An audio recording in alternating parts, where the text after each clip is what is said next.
Assalamualaikum pemirsa Trans 7, selamat pagi. Sudah pada sholat subuh kan?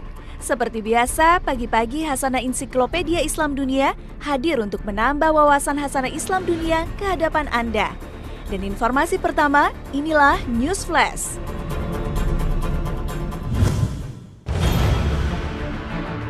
Anda tahu pocong? Dalam surat Az-Zariyat ayat 56, Allah menjelaskan bahwa penciptaan manusia dan jin ditujukan untuk bersujud kepada Allah SWT. Dalam kultur masyarakat Indonesia, jin dan makhluk gaib lainnya diwujudkan dalam bentuk dan fungsinya yang berbeda. Bahkan berkembang mitos bahwa makhluk gaib tersebut bisa berinteraksi dan bekerja sama dengan manusia. Benarkah demikian? Nah, terlepas dari dosa syirik yang mengancam para manusia yang bekerja sama dengan jin, inilah beberapa mitos unik seputar makhluk gaib yang berkembang di masyarakat Indonesia versi Hasanah.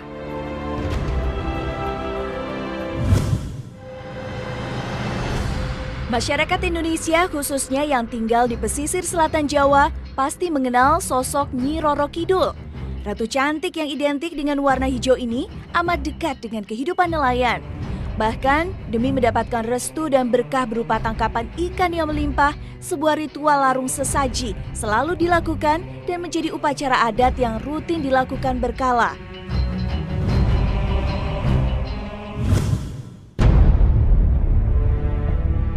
Tanah pemakaman di Jeruk Purut adalah salah satu daerah angker di Jakarta, karena seringkali dijumpai hantu pria tanpa kepala.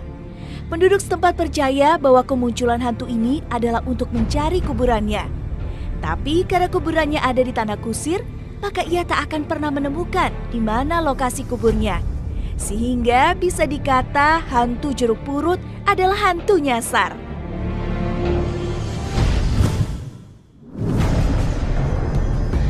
Suster Ngesot. Wanita gaib ini seringkali dikaitkan dengan penunggu rumah sakit, khususnya di bagian kamar mayat. Sesuai namanya, penampakannya berupa suster wanita yang bergerak dengan menyeret tubuhnya di lantai alias ngesot. Salah satu lokasi favorit suster ngesot adalah selasar rumah sakit yang gelap dan singup. Tak heran bila suster ngesot menjadi bahan pembicaraan para pengunjung rumah sakit pada malam hari.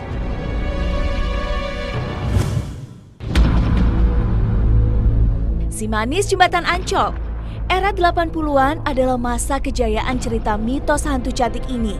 Apalagi ketika sosoknya sebagai penunggu Kali Ancol di Jakarta Utara ini diangkat ke layar lebar.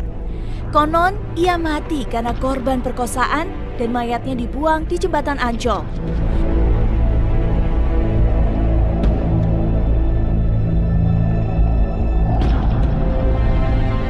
Banyak pedagang dan pengendara melihat sosok si Manis ini melintas dan kemudian menghilang entah kemana. Mitos mengatakan bahwa si Manis sering menggoda pengendara motor yang lewat dengan membonceng.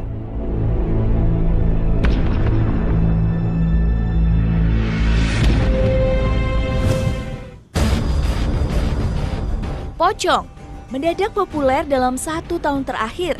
Penyebabnya adalah adanya akun pocong di sosial media dengan follower hingga 2 juta. Tapi jangan dibayangkan, pocong di sini adalah sosok menakutkan dengan aneka ocehan seram. Justru sosoknya di dunia maya adalah hantu merana karena patah hati. Dan dialah yang mempopulerkan istilah galau. Jadi, ketika Anda berjalan sendirian di tempat angker, jangan terburu takut. Siapa tahu ia hanya ingin curhat, bukan untuk menguji nyali Anda. Nah, semua mitos itu tentunya tidak bisa dibenarkan dalam ajaran Islam. Makhluk gaib memang harus diakui keberadaannya, namun bukan untuk ditakuti, apalagi untuk diajak bekerja sama. Syirik merupakan dosa besar dan ancaman dari Allah sangat jelas, yaitu neraka jahanam. Wallahu a'lam.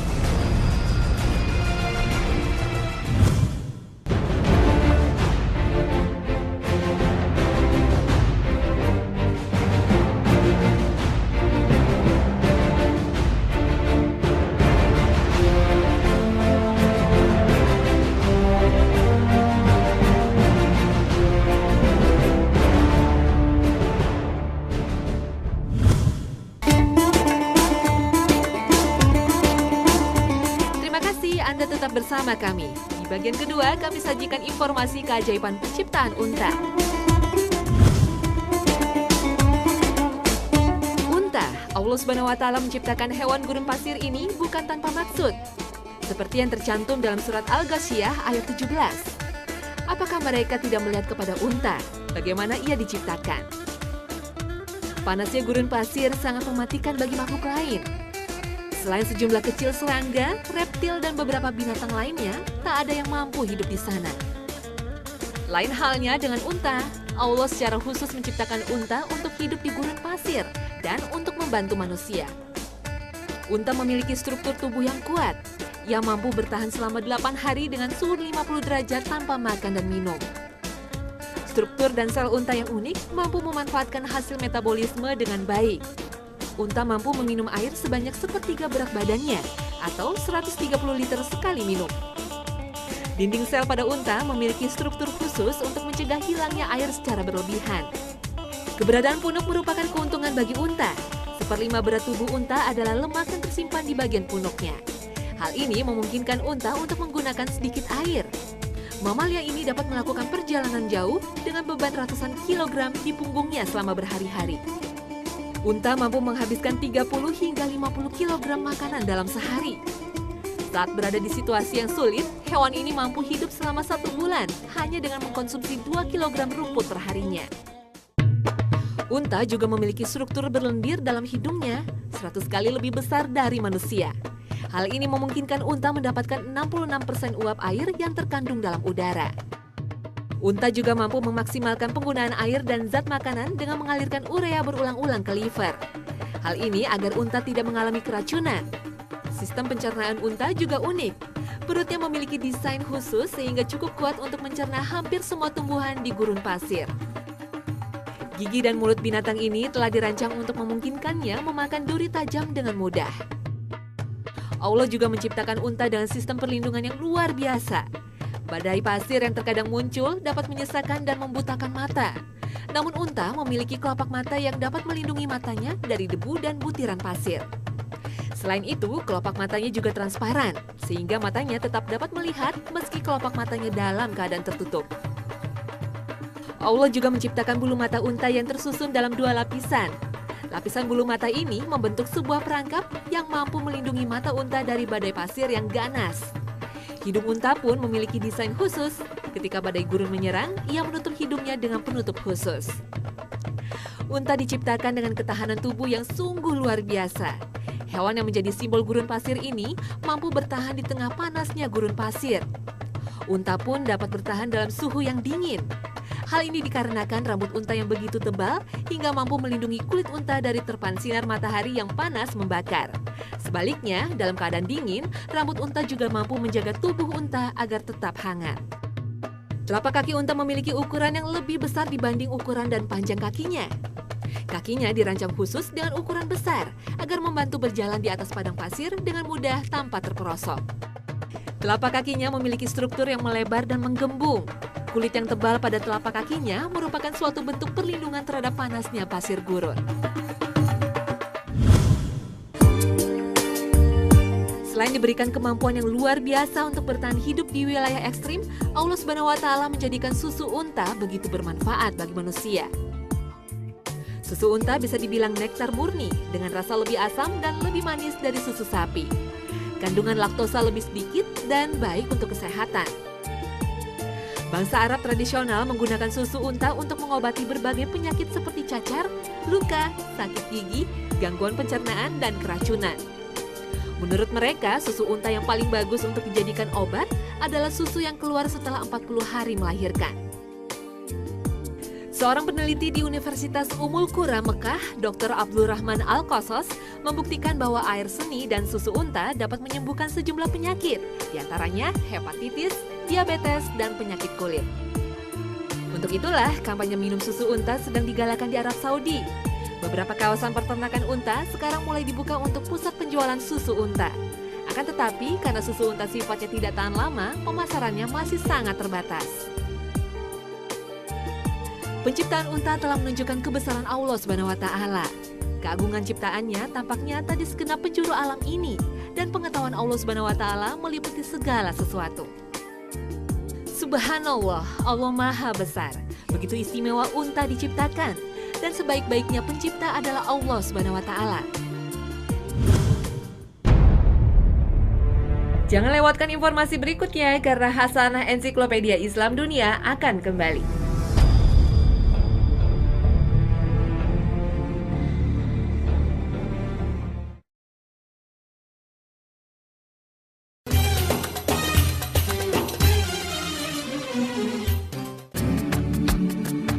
Kelahiran adalah permulaan kehidupan manusia di dunia. Setelah berada dalam rahim ibu selama 9 bulan, kelahiran menjadi awal perjalanan manusia mengumpulkan amal ibadahnya. Kelahiran seorang anak adalah berkah. Anak adalah buah hati sekaligus investasi dunia akhirat dari kedua orang tua. Dalam ajaran Islam menyambut kelahiran bayi dijelaskan bahwa baik dan buruknya akhlak dan masa depan anak sangat tergantung dari pendidikan rohani dan jasmani dari orang tua. Setiap anak dilahirkan dalam keadaan suci. Oleh sebab itu, ajaran Islam sangat menekankan pendidikan anak dimulai sejak anak berada dalam kandungan. Dan salah satu momen yang paling penting adalah ketika bayi akan lahir dan setelah ibu melahirkannya.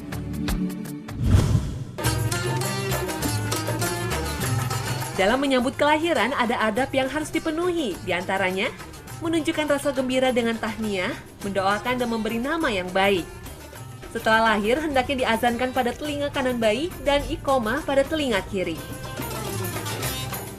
Hendaklah bayi ditahnikkan. Tahnik adalah memasukkan sedikit kurma ke mulut bayi dengan jari telunjuk dan digerakkan perlahan ke kanan dan kiri, sehingga menyentuh seluruh mulut bayi. Tahnik dilakukan untuk memudahkan bayi ketika menyusu. Lalu mencukur rambut bayi, menimbangnya dengan emas, kemudian menyedekahkannya. Dan terakhir melakukan akikah dengan menyembelih domba atau kambing. 2 ekor untuk anak laki-laki dan 1 ekor untuk anak perempuan. Akikah maknanya secara syariat adalah hewan yang disembelih untuk menebus bayi yang dilahirkan. Hukum akikah menurut pendapat yang paling kuat adalah sunnah muakkad. Dan ini adalah pendapat jumhur ulama berdasarkan anjuran Rasulullah SAW. Seperti diriwayatkan oleh Ahmad dan Bukhari bahwa bersama anak laki-laki ada akikah, maka tumpahkan penebus darinya darah sembelihan dan bersihkan darinya kotoran, maksudnya cukur rambutnya. Akikah memberi hikmah, diantaranya menghidupkan sunnah Rasul, melindungi anak dari gangguan setan, tebusan hutang anak yang memberikan syafaat bagi kedua orang tuanya kelak pada hari perhitungan, dan bentuk pendekatan diri kepada Allah Subhanahu wa Ta'ala. Pelaksanaan akikah disunahkan pada hari yang ke-7 dari kelahiran. Berdasarkan sabda Rasul yang diriwayatkan oleh Imam Ahmada dan disahihkan oleh Tirmizi bahwa setiap anak itu tergadai dengan hewan akikahnya, disembelih darinya pada hari ke-7 dan dia dicukur dan diberi nama. Dan bila tidak bisa melaksanakannya pada hari ke-7, maka bisa dilaksanakan pada hari ke-14 atau pada hari ke-21. Namun setelah 3 minggu akikah masih belum dilakukan, maka akikah bisa dilakukan kapan saja pelaksanaannya dikala sudah mampu.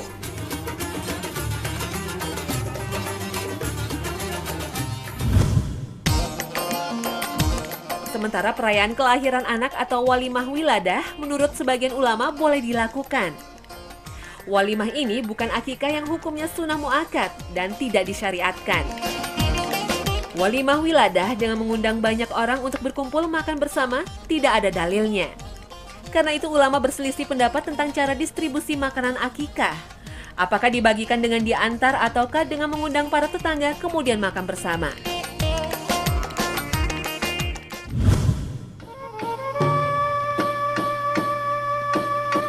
Kematian adalah kepastian yang akan dialami oleh setiap manusia sebagaimana yang telah ditegaskan dalam firman Allah Subhanahu wa Ta'ala dalam Al-Qur'an surat Ali Imran ayat 185.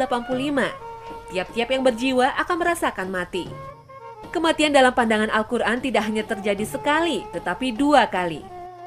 Dalam surat Ghafir ayat 11 mengabdikan sekaligus membenarkan ucapan orang-orang kafir di hari kemudian. Mereka berkata, "Wahai Tuhan kami, Engkau telah mematikan kami 2 kali dan telah menghidupkan kami 2 kali pula. Lalu kami menyadari dosa-dosa kami, maka adakah jalan bagi kami untuk keluar dari siksa neraka?" Kematian didefinisikan sebagai ketiadaan hidup, karena ruh meninggalkan jasadnya untuk pulang kembali ke robnya. Kematian pertama dialami oleh manusia sebelum kelahirannya atau saat sebelum Allah menghembuskan ruh kehidupan kepadanya. Sedangkan kematian kedua saat ia meninggalkan dunia yang fana ini. Kehidupan pertama dialami oleh manusia pada saat manusia menarik dan menghembuskan nafas di dunia. Sedangkan kehidupan kedua saat ia berada di alam barzah atau kelak ketika ia hidup kekal di hari akhirat. Al-Quran berbicara tentang kematian dalam banyak ayat. Sementara pakar memperkirakan tidak kurang dari 300 ayat yang membicarakan tentang berbagai aspek kematian dan kehidupan sesudah kematian kedua.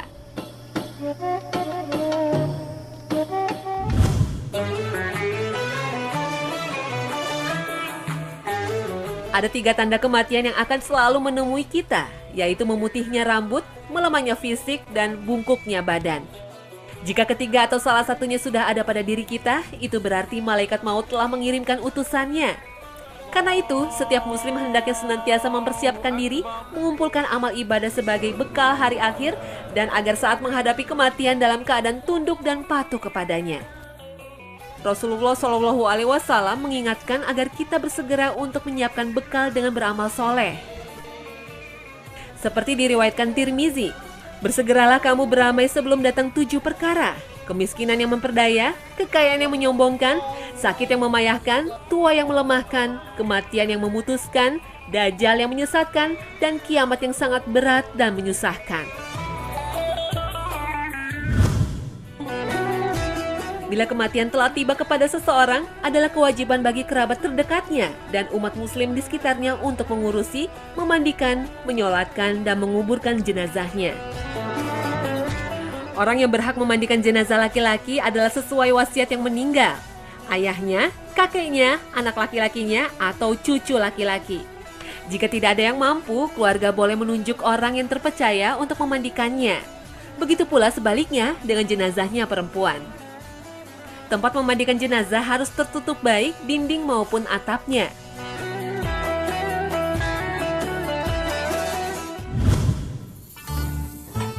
Selanjutnya adalah proses menyolatkan jenazah. Sholat jenazah merupakan sholat yang dilakukan umat muslim jika ada muslim lainnya yang meninggal dunia.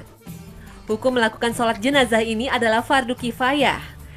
Syarat sholat jenazah adalah harus menutup aurat, berwudu, jenazah sudah dimandikan dan dikafani, dan diletakkan sebelah kiblat orang yang mensolatkannya. Sholat jenazah tidak disertai dengan ruku dan sujud, tidak dengan azan dan iqomat. Setelah berdiri mengucapkan niat dalam hati, lalu melakukan sholat jenazah dengan 4 kali takbir. Bacaan setelah takbiratul ihram yang pertama adalah membaca Al-Fatihah. Setelah takbir kedua membaca sholawat.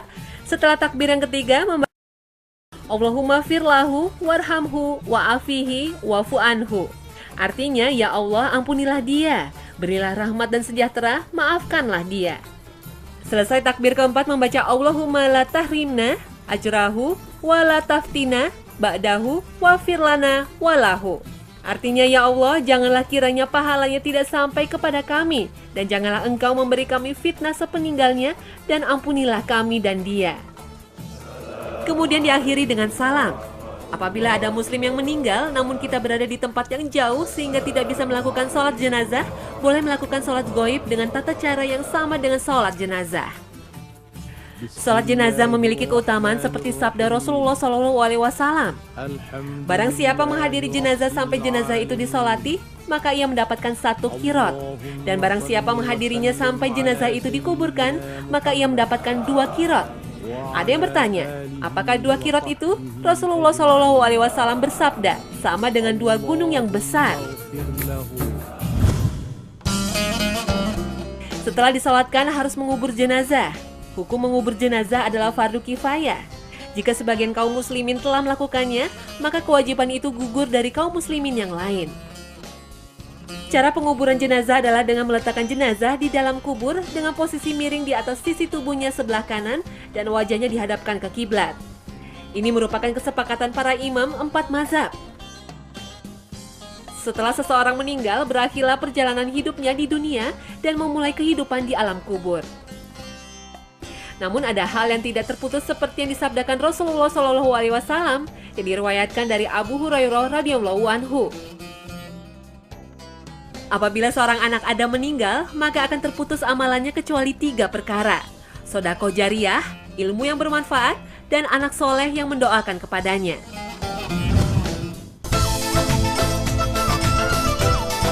Pemirsa Hasanah, inilah akhir kebersamaan kita pagi ini. Saksikan selalu Hasanah Ensiklopedia Islam Dunia setiap pukul 5 pagi waktu Indonesia Barat. Terima kasih atas perhatian Anda dan wassalamualaikum warahmatullahi wabarakatuh.